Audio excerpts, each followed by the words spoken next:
What really hurt the most was watching her get ready for her night after she put on her sexy lingerie and stockings.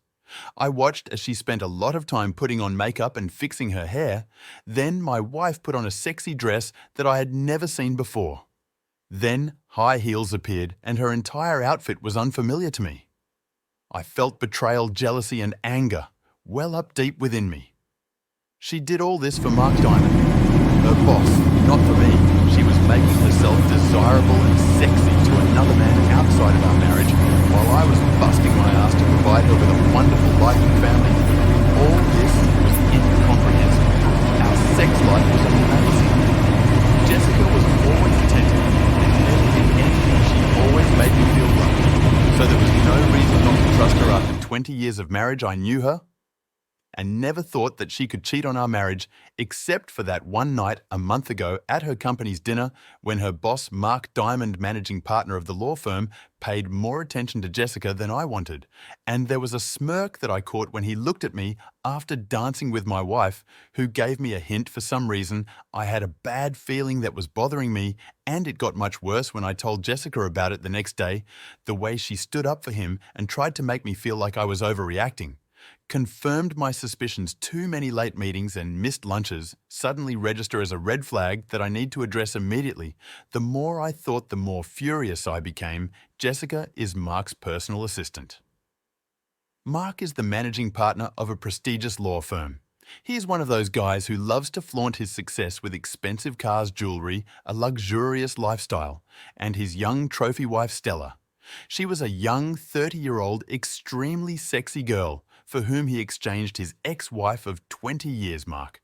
Likes to make jokes at other people's expense, and I remember him making fun of my work on one of our walks. You see, I sell screws and fasteners to large retail stores. It's not a glamorous job, but I made over $200,000 a year, which provided a good living for my family. I gave Jessica everything she wanted and was able to pay for our daughter Sarah's college education. She was now in her second year. We also live in a pleasant community with good friends and a comfortable lifestyle. Of course, I wasn't a power broker and I didn't make $1 million a year like Mark. But we were happy at least. That's what I thought anyway. The night he decided to mock my work in front of my wife and others, I was pissed off, not only because he was an arrogant __, but also because of the way my wife defended him after I was pissed off about being humiliated in front of her and others. So Johnny, how's it going with the nuts and bolts? It must be fun working at Home Depot every day. When I saw Jessica laughing, my blood boiled and I left without saying a word to her credit.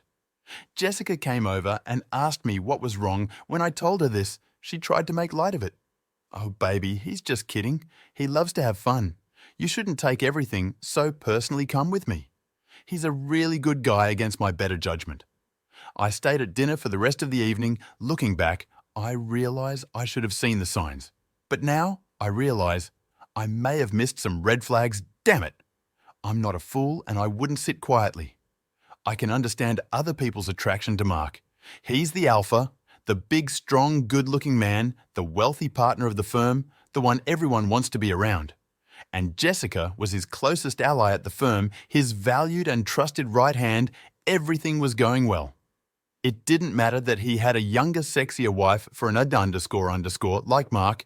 He wanted it all.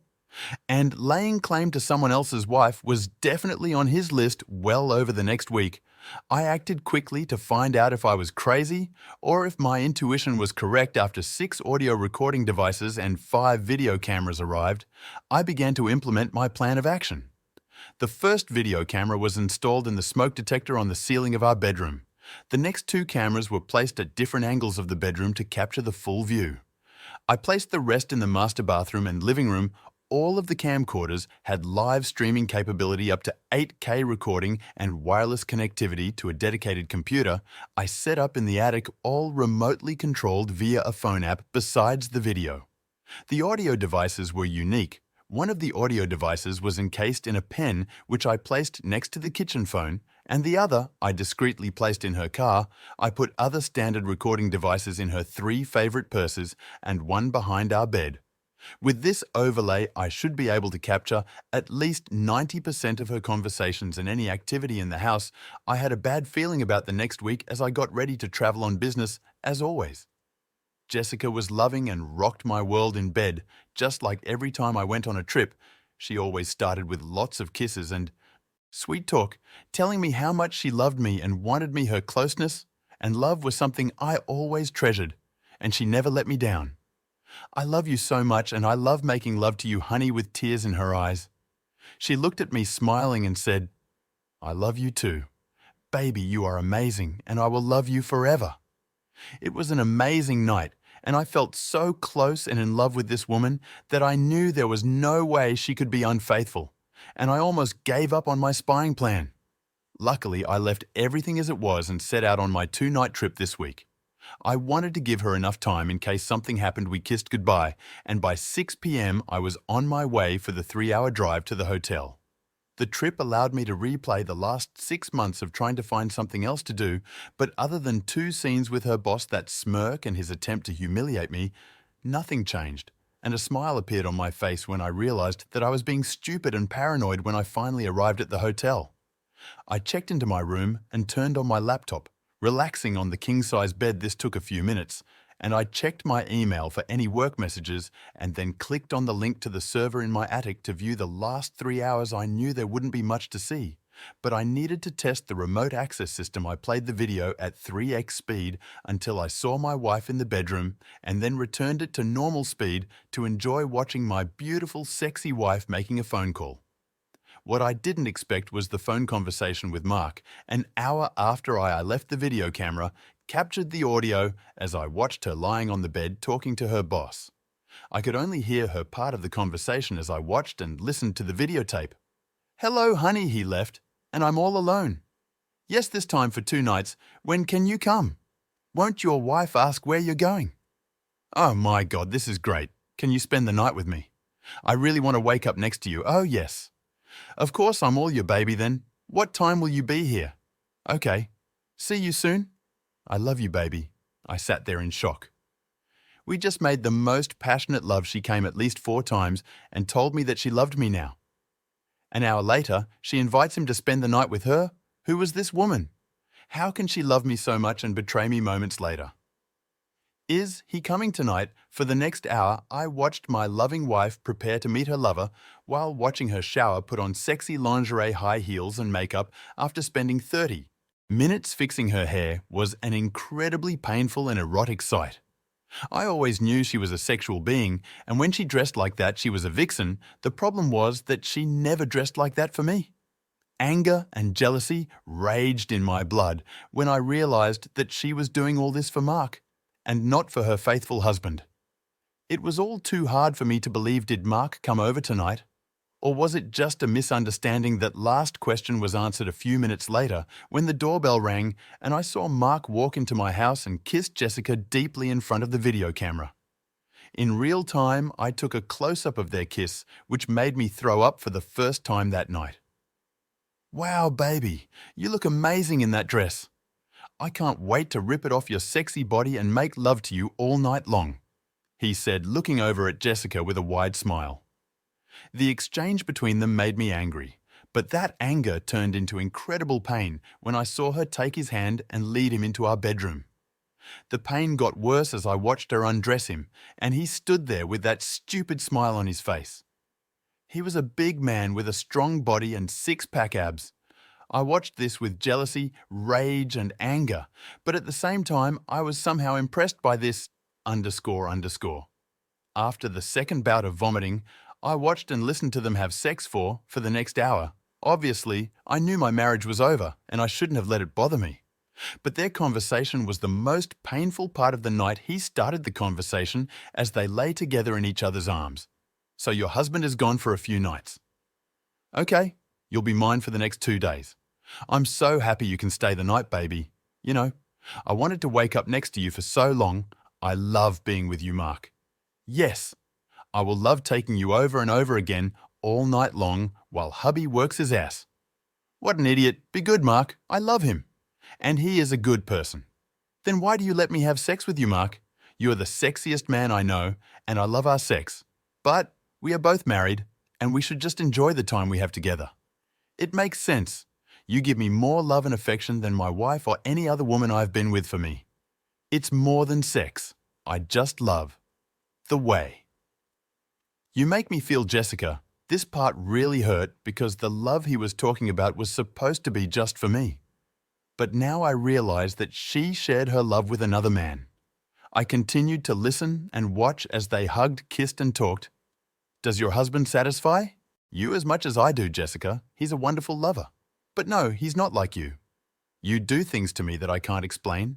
I sat there sad, hurt, with a deep sense of loss.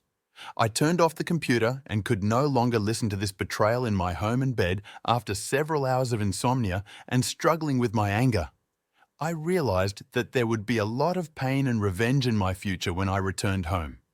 Everything was fine, complete love and respect, as if nothing had happened. Jessicaa greeted me with a big hug and lots of kisses. She acted as usual, as if nothing had happened while I was gone. Instead of the love I had always felt for her, I now felt disgust and shuddered at her kiss. I did a great job as an actor and acted as normal as possible. I collected all the recordings and videos together, made copies to the cloud as a backup, and created an encrypted file on my computer. Over the next 2 weeks, I made sure every second Jessicaa spent with me counted. I kept her busy and didn't give them any opportunity for quickie or late-night sex. She even asked me when my next trip was planned. They clearly wanted me to leave, and one morning I overheard their conversation while she was driving to work. When will your husband leave town again? I'm not sure, but I'll find out. It's got to happen soon. Baby, knowing this, I planned the trip for one night to make sure he would come while I was gone. The plan was taking shape that same evening while I was watching a movie on TV. My cheating wife asked, "Darling, when is your next trip?" I tried to control my anger and replied, "Honey, are you trying to get rid of me? Do you have a secret I said in a joking voice. She didn't lose her rhythm and didn't show any signs of that.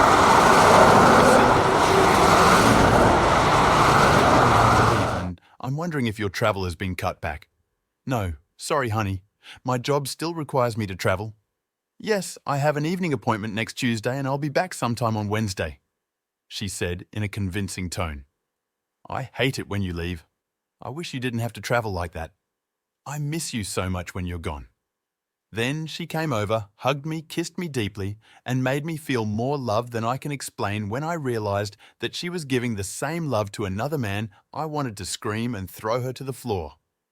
But I kept my appearance and continued to work as usual, knowing that next week my plan would be put into action on Tuesday. I packed up for the trip and Jessicaa. And I had our last session of lovemaking.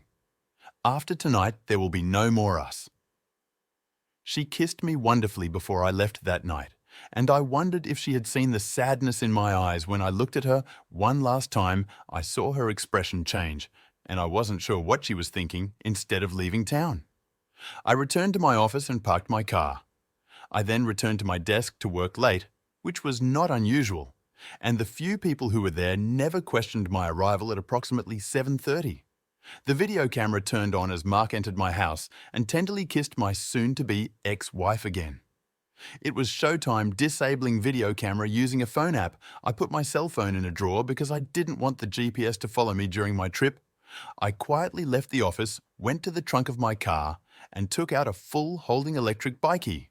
The electric motor allowed it to reach speeds of up to 30 mph and a range of up to 50 m on a single charge. I put on a black hoodie, looked around to make sure no one had noticed, and went on a 12 m trip back to your home. My idea for the bike was stealth.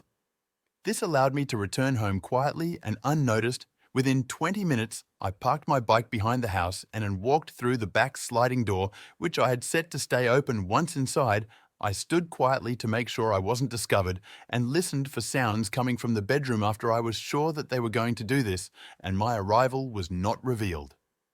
I went to the closet where I had put the short-barreled shotgun and aluminum bat and carried them into the bedroom. I carefully placed the shotgun along the wall outside the bedroom, picked up the bat, and Quiquiel opened the door to the candlelit room because they made so much noise they didn't hear a sound or see a shadow. When I walked the short distance to the bed, I didn't hesitate and delivered a strong blow to the side of his head. The dull sound of metal hitting flesh was drowned out only by the sound of the 250 lb beast hitting the floor. While he was going down to the floor, I grabbed the shotgun and turned on the light. Then Jessica realized what was happening. Looks like stunned, and in shock, she screamed, "Oh God, no, please, no, this can't be true. Why are you here? You should be away. Why are you with another man in my bed? That's a better question." Now, shut the _ up and pay attention. The big man was semi-conscious and now sat against the wall with blood dripping from a 6-in wound caused by a metal batter. Watched him as he regained consciousness and noticed an angry man in front of me. Damn it, this hurts. Why did you do that, dude? Are you kidding? You have sex with my wife in my bed and you think I won't react? What are you going to do? He asked, clearly nervous, looking at the shotgun. I was pointing at him. Are you worried? Big man, are you afraid that I will hurt you? I know what you two did behind my back, and today is payback. I'm going to kill you. Mark tonight. You will die, teased. I continued. Everything you worked for will disappear. I hope it was worth it. __. Dude, if you kill me, you're going to jail for the rest of your life. To hell with this. We will all die tonight. How does that sound, idiot? I wanted to put the fear of God into both of them, and of course I had no plans to kill anyone, but it was nice to see how scared they were. I behaved excitedly, scaring them both. Jessica was crying, curled up, and trying to cover her naked body with a sheet baby. Please don't do anything stupid. I love you, I really do. Put the shotgun down, and let's talk about this with an evil grin. I pointed the shotgun at her shut. The _ up this is because you wanted adventures outside of our marriage. Whatever happens tonight is all your work. They knew they were in trouble and knew they had to calm me down or I would kill everyone. The custom-made loads in the shotgun consisted of 25% salt and 75% capsicum oleoresin, which was used in pepper spray. I didn't intend to kill anyone, but rather to cause him enough pain and maybe a little dag to his genitals to last him a lifetime. I didn't intend to go to jail, and I won't kill anyone today. But since no one knew this, I wanted to seriously scare them so that these emotions would last a long time and they would never forget this night. After Big Mark recovered from the blow to the head, he became bolder and decided to rush at me and try to disarm me, and I was waiting for this to happen. As soon as he made his move, he exposed himself and I unloaded the first round. The explosion was loud, but his screams were even louder. He couldn't see or breathe without suffocating, and the pain was unlike anything he'd ever experienced. A few minutes later, as he sat there writhing in pain and bleeding, I explained how it would work. I gave the big man a kick to get his attention, all the while looking at my soon-to-be ex-wife. Listen to me. And you too. My cheating wife, I'll leave in a few minutes, and you take this loser to the emergency room before he bleeds out. You won't call 911. But you will take him in your car to the hospital. You won't tell anyone how this happened or that I was involved in it. In fact, you'll tell anyone who asks that I had no idea about your affair if any of you tell them that I was involved, or knew about your adultery. Then the video, audio, and photos that I collected will go to the asshole's wife and partners at the firm. Plus, everyone you know will be sent a link to a website I created with over 2 hours of your sex scenes. I don't care what lies you come up with for the police, but you won't mention my name, and you'll insist that I know nothing about anything related to this. You won't fire my ex-wife.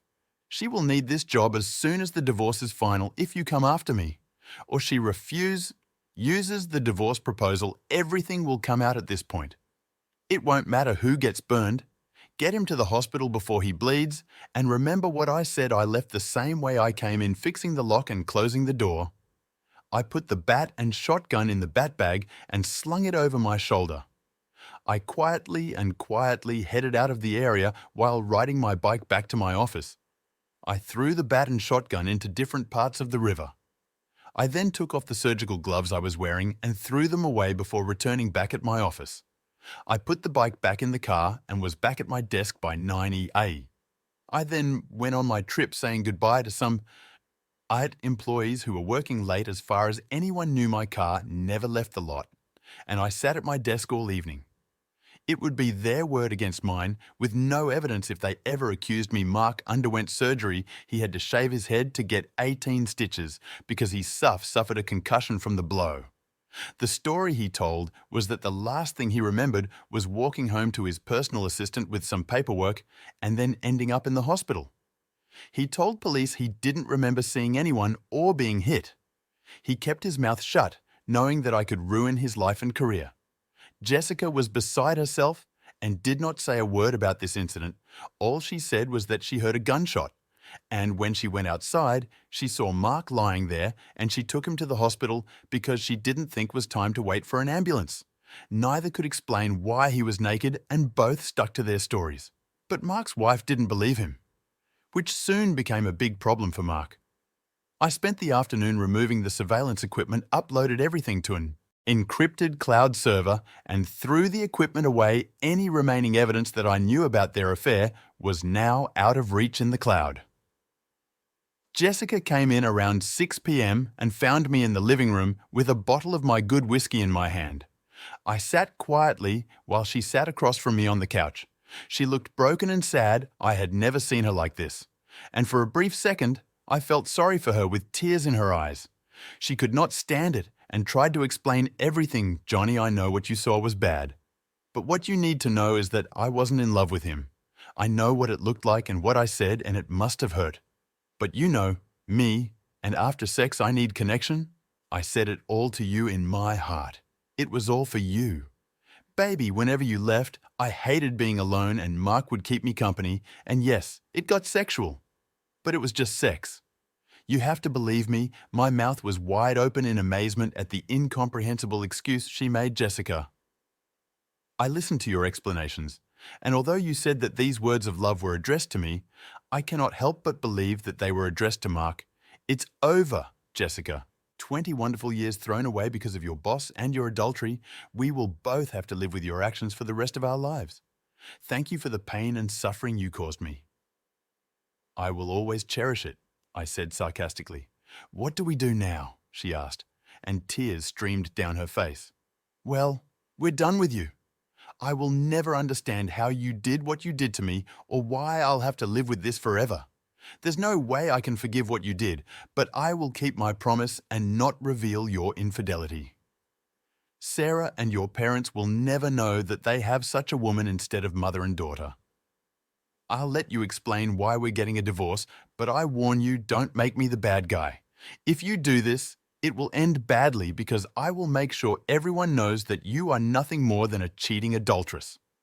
I'm putting the house up for sale, and in the meantime, you need to find a place to stay, since you ruined everything you need to move out. I'm not asking this is what you will do. Let me know where to send the divorce papers, sign the papers, and don't resist the divorce.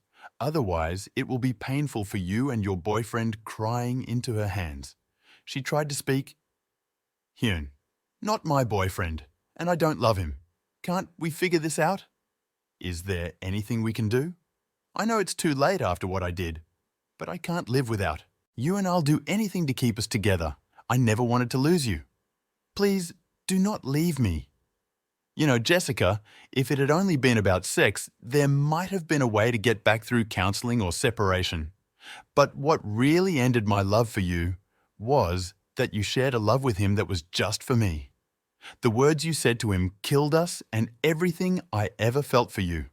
No, I will never forget or forgive your betrayal, and I will never want to see or talk to you again.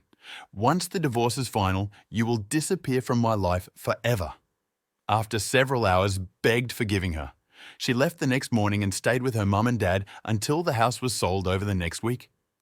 The police questioned me and tried to get me to admit my involvement. I hired a lawyer, and we told them that unless they provided some evidence of my involvement, I would no longer answer questions without a warrant, since there was no evidence and I had an alibi. They left me alone. The incident was ultimately reported as a random burglary, and assault. Jessicaa and her family called and begged me to reconsider. I was told that she loves me and cannot live without me. She's sorry. Please forgive her. Please sort it out counseling, blah, blah, blah. I stopped answering their calls and didn't open the door when they came in. I changed my phone number and never spoke to any of them again. Yes, the loss killed me. Every second of separation was painful. But the memory of her betrayal and how she gave her love to another man was something that I could not come to terms with now. Jessicaa was a 42-year-old single mother who lived on her salary in a one-bedroom apartment. The pleasant life she enjoyed was gone. Her daughter and family had it all figured out and were unhappy with Jessicaa and her choices. They blamed her for the failed marriage. Jessicaa was now alone.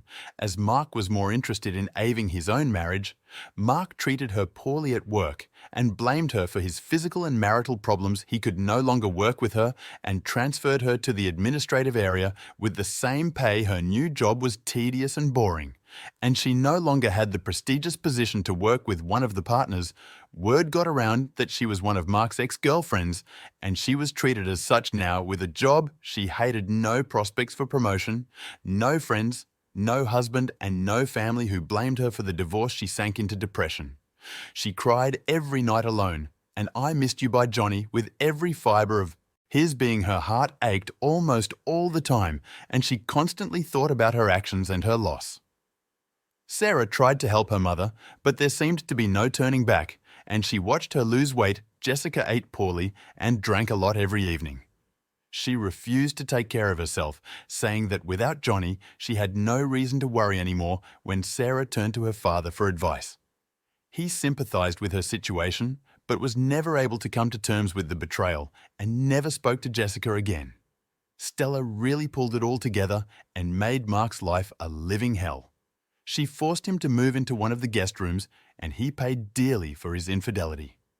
Stella eventually began dating several younger men and kept Mark around to pay all the bills. She agreed to be by his side like a candy at corporate events or business meetings.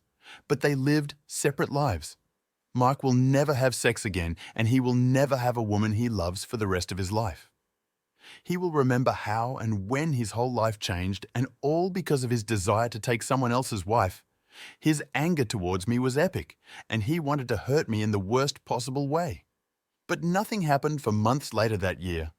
I was with my workmates for a drink when I was attacked and beaten outside the bar until my mates came out to help. The attackers left before the police arrived, and I spent 2 days in the hospital with broken ribs and 20 stitches. I believe they wanted me dead, and if it weren't for my friends, I think they would have succeeded. I knew that this was revenge for Mark, and I was not at all surprised. 6 weeks later, I felt much better and called Mark's office. "Mr. Diamond, please," I said to his secretary. "Sorry, he's at a meeting. Can I accept the message?" "Yes, please tell him to meet me at 1 o'clock this Friday at the French deli across the street."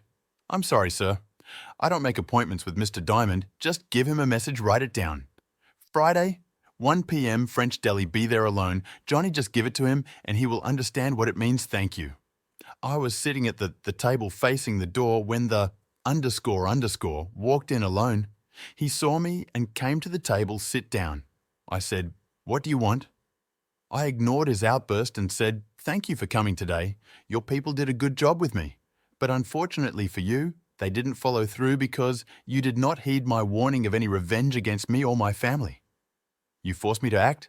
I handed him a folded piece of paper and said, "Here is a link to a website that is currently created just for you, __. Don't bother trying to shut it down as it operates from Syria with 3 backup servers in different locations. It is untraceable. I mean, you're screwed. Check it out when you get back to your office." I erased Jessicaa's face because she shouldn't have to pay for your sins. She's already suffered enough now after you look at the website.